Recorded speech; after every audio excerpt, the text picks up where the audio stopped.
Good morning students.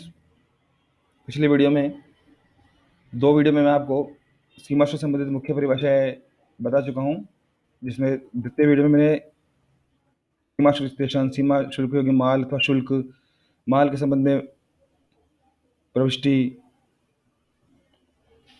ये sorry में है यहाँ पर,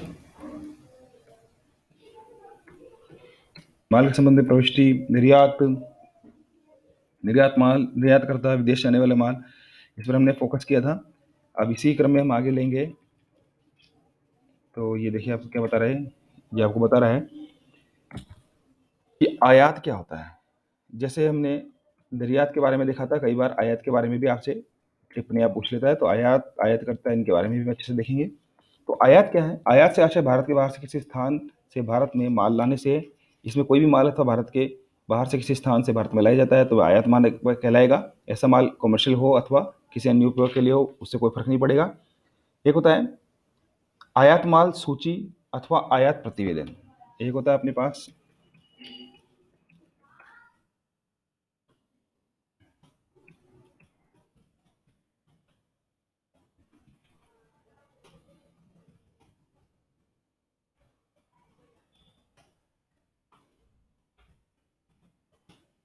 देखिए आयात माल सूची अथवा आयात माल प्रतिवेदन क्या है। ये क्या कह रहा है अपने को? आयात माल सूची अथवा आयात प्रतिवेदन से तात्पर्य इस अधिनियम की धारा 30 के अंतर्गत सुपुर्द की जाने वाले माल की सूची अथवा प्रतिवेदन से इस अधिनियम की धारा 30 के अंतर्गत आयातित माल को ले जाने वाले जलयान अथवा वायुयान के प्रभारी व्यक्ति द्वारा अथवा इस संदर्भ में केंद्र सरकार द्वारा सरकारी गजट में निर्दिष्ट अन्य किसी व्यक्ति द्वारा एक आयात माल सूची अथवा थल मार्ग से परिवहन की दशा में आयात प्रतिवेदन उचित अधिकारी को सुपुर्द किया जाता है। यदि माल जलयान अथवा वायुयान द्वारा लाया जा रहा है तो आयात सूची जलयान या वायुयान के सीमा शुल्क स्टेशन पर ले जाने के पूर्व ही प्रस्तुत करनी होती है। यदि माल का थल मार्ग से लाया जा रहा है तो माल थल मार्ग से लाया जा रहा है तो आयात प्रतिवेदन इंपोर्ट रिपोर्ट वाहन के सीमा शुल्क स्टेशन आने के बाद 12 घंटे के अंदर प्रस्तुत करना होता है तथा आयात माल सूची इंपोर्ट मैनिफेस्ट प्रतिनिधि एजेंट के रूप में प्रस्तुत की जाती है।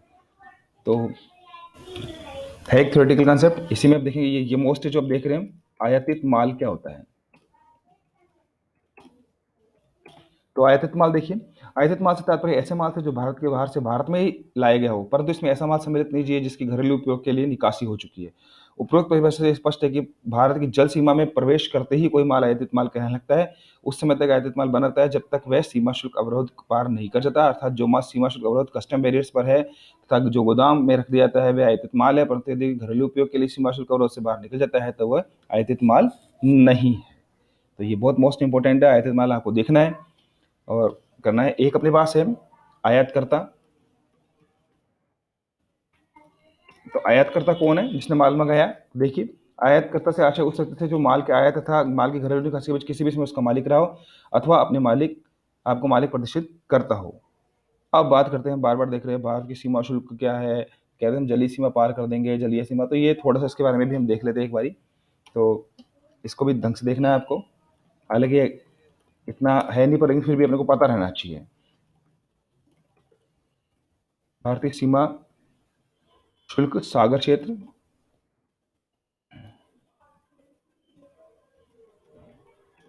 देखिए सबसे पहले क्या कह रहा है आपको, तो भारतीय सीमा शुल्क सागर क्षेत्र से आशय the territorial waters continental shelf exclusive economic zone and other maritime zones act 1976 की धारा 5 में वर्णित निकटवर्ती क्षेत्र कंटिजियस जोन भारत की सीमा तक समुद्र में फैली हुई जल राशि से तथा इसमें खाड़ी, ज्वार भाटा, नदी, बंदरगाह, bay, gulf, harbours, creeks and tidal river सभी शामिल है। तो भारतीय सीमा शुल्क क्षेत्र को भली प्रकार समझने के लिए इस अधिनियम में दी गई भारत की परिभाषा को समझना आवश्यक है।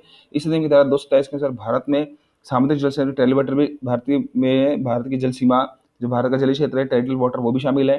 तो भारतीय समुद्र के पास कम गहरे वाले लाइन से 22.236 किलोमीटर तक,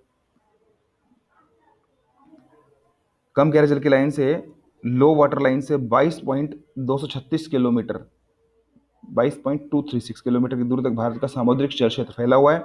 इस क्षेत्र में जल के नीचे की सतह एवं जल के ऊपर के वायु क्षेत्र पर भारत सरकार का सार्वभौम अधिकार है। तो ये क्या है इसके अंदर, जो याद रखना आपको, 22.236 किलोमीटर एरिया जो गैम के नक्षत्र से उसके ऊपर का आकाश का जल मार्ग, वायु मार्ग, नीचे जल मार्ग, ऊपर वायु मार्ग, सब उस पर भारत का ही स्वामित्व अधिकार है। इसमें आते ही हम मान लेंगे कि ये आयत निर्यात से संबंधित राशि मानी जाएगी। राशि से मतलब एरिया। तो भारतीय सीमा शुल्क अधिनियम कार्य को भारतीय सीमा शुल्क क्षेत्र में किसी भी जलयान को रोकने, पूछताछ करने, तलाशी लेने अथवा जब्त करने या गिरफ्तार करने का अधिकार है। इसमें हम देखेंगे एक प्रभारी व्यक्ति क्या होता है। तो ये आयातकर्ता, आयातित माल, आयात, इसके बारे में अच्छे से देखना है आपको। एक अपने पास प्रभारी व्यक्ति,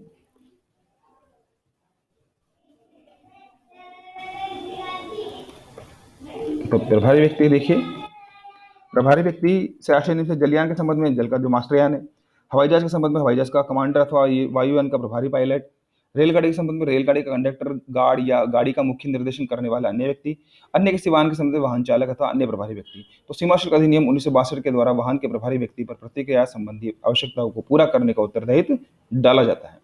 एक होता है प्रोहिबिटेड माल, जिसके लिए मनाही है, मतलब निषिद्ध माल। देखिए निषिद्ध माल क्या है। तो निषिद्ध माल कोई भी ऐसा माल जिसका आयात अथवा निर्यात इस अधिनियम के अंतर्गत अथवा तत्कालीन किसी अन्य अधिनियम के अंतर्गत प्रतिबंधित हो, निषिद्ध माल कहलाता है।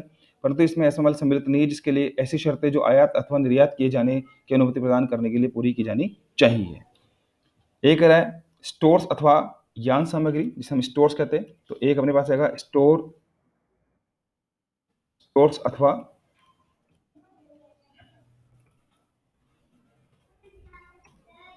यान सामग्री। देखिए स्टोर्स अथवा यान सामग्री के बारे में आपको क्या कहा जा रहा है, बताया जा रहा है। तो स्टोर से तात्पर्य ऐसे माल से जो जलयान अथवा वायुयान में प्रयुक्त होता है, तो जिसमें ईंधन, स्पेयर पार्ट्स, उपकरण शामिल है, परंतु चाहे वे तुरंत काम में लेने के लिए हो अथवा नहीं, कोई भी स्टोर अथवा जलयान वायुयान से आयातित हुआ है, बिना शुल्क चुकाए अथवा जलयान या वायुयान पर लदा रह सकता है जब तक वह जलयान या वायुयान भारत में है। उचित अधिकारी की अनुमति से ऐसे स्टोर्स का उपयोग हेतु किसी अन्य जलयान या वायुयान को हस्तांतरित किया जा सकता है। यदि वह जहाज अथवा हवाई जहाज पुणे विदेश मात्रा के लिए जाता है तो इस प्रकार लदा हुआ स्टोर्स बिना शुल्क चुकाए उपयोग किया जा सकता है। अन्य देशों में आयात स्टोर्स पर सामान्य रूप में आयात शुल्क का भुगतान किया जाता है। एक देते हैं हम तस्करी। बार बार हमारे पास एक वर्ड आया तस्करी की। तस्करी क्या चीज़ है, तो ये देखिए, मतलब आयात निर्यात शुल्क चुकाए बिना इधर से उधर माल कर देना, अपने देश से अंदर बाहर कर लेना, वो तस्करी होती है। देखिए तो फिर भी धाराओं के अकॉर्डिंग पढ़ना अपने को। तो किसी माल के संबंध में तस्करी से तात्पर्य किसी ऐसे कार्य करने अथवा नहीं करने से जो उस माल को धारा 111 अथवा 113 के अंदर जब्त करने योग्य बना देता है। एक देते हैं वेयर हाउस। वेयर हाउस जहाँ सामान रखा जाता है वही है, मतलब, पर फिर भी हमें धाराओं के अकॉर्डिंग पढ़ना पड़ेगा। तो ये होगा भंडार गृह, जैसे हम भंडार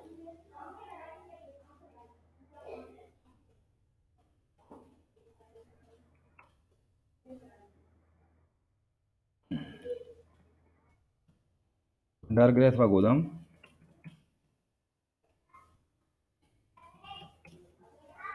तो देखिए गोदाम से आशय धारा 57 के अंतर्गत नियुक्त किए गए गोदाम अथवा 58 के अंतर्गत लाइसेंस शुदा गोदाम से है। तो ये हमने एक महत्वपूर्ण परिभाषा के बारे में देखा है।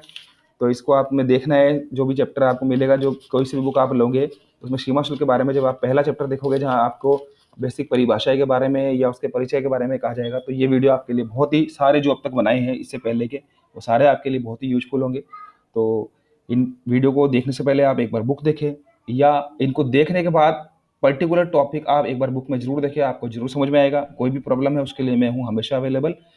तो वीडियो देखने के लिए बहुत बहुत धन्यवाद। Thank you very much.